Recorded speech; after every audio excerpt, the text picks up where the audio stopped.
Selamat sejahtera kepada semua pendengar, tuan-tuan dan puan-puan yang dikasihi sekalian.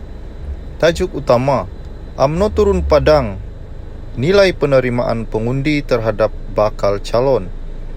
Berita sepenuhnya, UMNO turun padang membuat tinjauan di setiap kawasan Dewan Undangan Negeri DUN, Parlimen bagi menilai penerimaan masyarakat setempat pada mana-mana yang berpotensi dicalonkan parti pada pilihan rakyat umum ke-15 PRU15.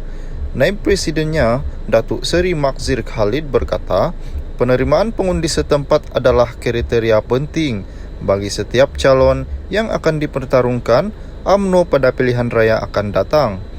Calon yang bertanding perlu ambil kira orang pengundi mahu calon itu kita ambil atau tidak. Di DUN dan Parlimen, kita buat tinjauan.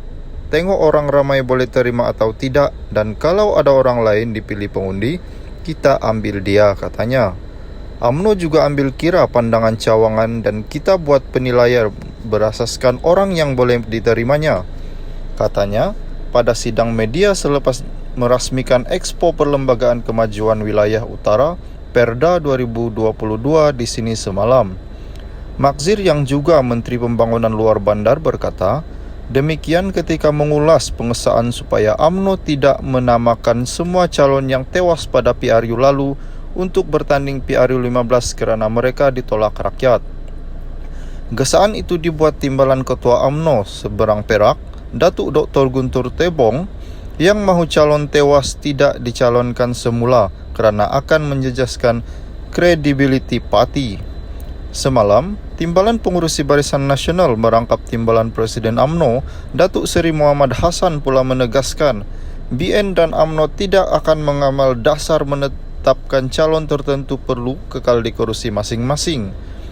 Kata bekas Menteri Besar Negeri Sembilan itu, setiap negeri akan mencalonkan nama dan kerusi masing-masing sebelum rundingan dibuat di peringkat kepemimpinan tertinggi BN untuk menentukan dan membuat keputusan.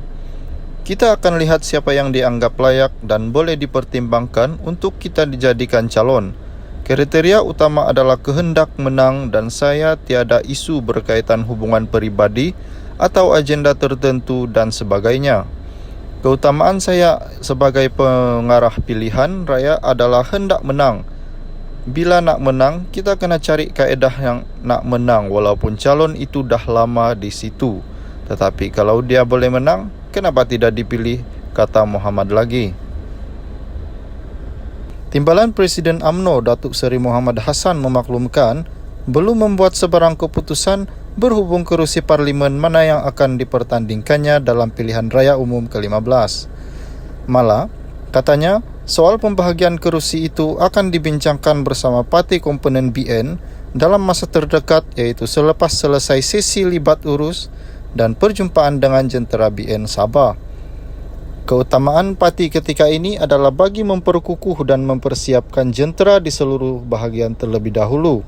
Saya belum cakap pasal calon, pasal kawasan lagi, kita bincang pasal jentera, kesiapsagaan jentera.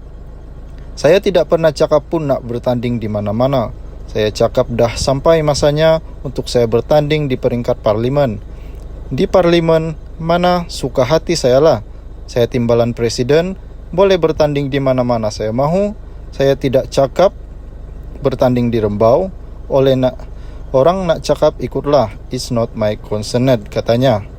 Beliau yang juga pengarah pilihan raya UMNO berkata demikian dalam sidang akbar selepas selesai merasmikan mini Expo Keselamatan dan Kesihatan sempena sambutan Hari Malaysia di Bandar Seri Sendaya pada Sabtu.